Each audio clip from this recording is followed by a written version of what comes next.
Saudara-saudari terkasih, apakah saudara sudah memulai hari ini dengan penuh sukacita dan punya niat untuk berbuat baik meskipun kecil? Semoga Tuhan memberkati niat baik saudara. Saya akhir-akhir ini sadar bahwa apa yang kita lihat, apa yang kita pikirkan, apa yang kita rasakan, itulah yang kita pancarkan keluar. Jadi sebetulnya pandangan kita tentang orang lain itulah sebetulnya diri kita, bukan tentang orang itu. Jadi kalau kita ingin mengenal diri kita sendiri, mari coba kita melihat bagaimana pandangan kita tentang orang lain.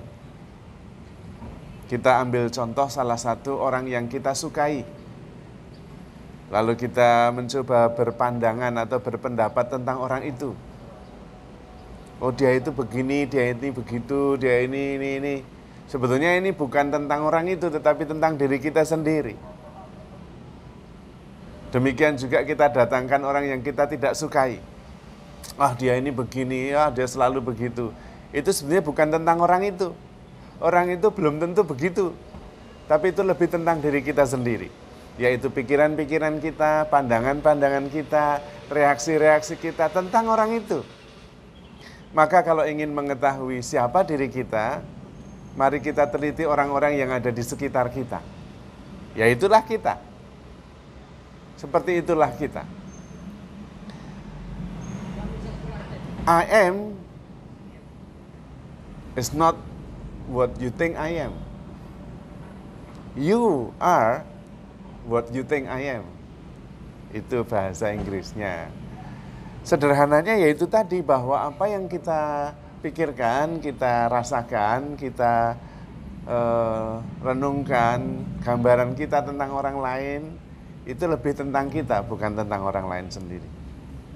Maka kita perlu mengenali diri kita sendiri melalui relasi-relasi kita. Itu lebih teliti atau merefleksikan diri kita.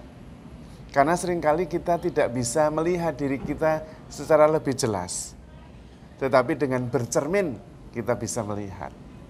Nah, orang-orang yang ada di sekitar kita itulah cermin bagi kita. Kita perlu melihat apa yang kita katakan, apa yang kita lakukan, dan kemudian mengenali diri kita sendiri. Itu langkah pertama untuk melihat apa yang tidak bisa kita lihat. Karena dalam diri kita itu ada seperti jendela itu. Jendela yang dibagi 4. Yang orang lain tahu, saya tahu, semua tahu. Ada yang saya tahu, orang lain tidak tahu, rahasia kita sendiri. Dan ada yang orang lain tahu tapi kita tidak tahu. Itu yang kita tidak sadar. Nah, dengan cara seperti itu, kita bisa bercermin dan kemudian kita mengetahui diri kita lebih utuh dan penuh. Cara yang kedua adalah kita meneliti pola yang terus berulang dalam hidup kita. Kalau kita sering melakukan kesalahan yang sama, itu berarti diri kita di situ perlu bertumbuh. Itu persoalan kita ada di situ. Kalau kita bisa bertumbuh di situ, kita akan menjadi pribadi yang bebas. Kita menjadi pribadi yang penuh dan utuh. Biasanya kita punya pola yang sama, maka kita jatuh pada lubang yang sama. Maka kalau pengakuan dosa dari pengalaman saya, biasanya kita mengakukan dosa ya itu terus, sama terus. Karena kita ini melakukan sesuatu seringkali tanpa sadar, otomatis. Kita digerakkan oleh motivasi-motivasi bawah sadar. Berdasarkan pengkondisian dan pengalaman masa lalu. Maka untuk bisa mengenal diri kita lebih baik, selain bercermin dari orang lain, karena itu menggambarkan siapa kita. Yang kedua adalah untuk meneliti pola yang terjadi terus-menerus berulang dalam diri kita. Karena kehidupan kita, karena hidup kita itu adalah guru yang baik. Guru yang baik itu selalu mengulangi kalau kita belum lulus dalam pelajaran itu. Kita disuruh mengulang. Nah persis. Ketika kita mengulangi terus-menerus persoalan yang sama, kesalahan yang sama, berarti di situ kita belum lulus. Kita perlu belajar. Mungkin bagi orang lain tidak masalah, tapi bagi kita itu masalah. Dan persis di situ kita harus meningkatkan kualitas pribadi kita. Misalnya, kita gampang emosi pada topik tertentu. Nah, teliti topik itu. Saya paling tidak bisa dikritik misalnya. Nah, di situ kita punya problem. Kenapa begitu? Apa yang terjadi? Kita selalu jatuh pada lubang yang sama. Karena di situ kita perlu belajar. Nanti kalau kita sudah bisa mengatasinya, guru kita tidak akan meminta kita mengulangi hal yang sama. Karena hidup itu guru yang sangat bijaksana. Dia akan terus meminta kita mengulangi apa yang kita belum lulus, sampai kita lulus. Maka kita perlu melihat diri kita sendiri. Dan kalau kita bisa mengenali diri kita sendiri, terus bisa meningkatkan kualitas di bidang yang biasanya kita jatuh terus, kita akan bertumbuh menjadi pribadi yang luar biasa. Dan memang benar, apa kata pepatah? Master yourself, and you will be the master of anything. Kalau kita bisa menguasai diri kita sendiri, kita bisa menguasai apa saja. Terutama kalau kita bisa menguasai pikiran kita. Dan sebetulnya menguasai pikiran kita itu tidak sulit. Pikiran kita itu tidak perlu dikendalikan, tidak perlu dikontrol, tidak perlu. Cukup dibiarin aja. Kita mengerti, kita melihat, lalu kita biarin aja. Tidak usah bereaksi terhadap pikiran kita. Karena tidak perlu dan terlalu banyak. Pikiran kita itu banyak sekali. Dibiarin aja dan memang akan seperti itu. Seperti lalat yang terus terbang di sekitar kita. Asal kita tidak bereaksi, tidak apa-apa. Lalat itu tidak akan masuk ke dalam otak kita. Tapi kalau kita bereaksi, nah di situ pikiran kita mulai masuk dalam diri kita dan mulai mengganggu hidup kita.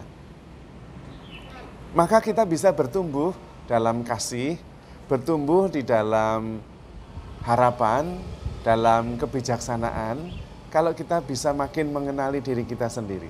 Terutama membawa ke dalam kesadaran apa-apa yang unconscious, yang belum sadar.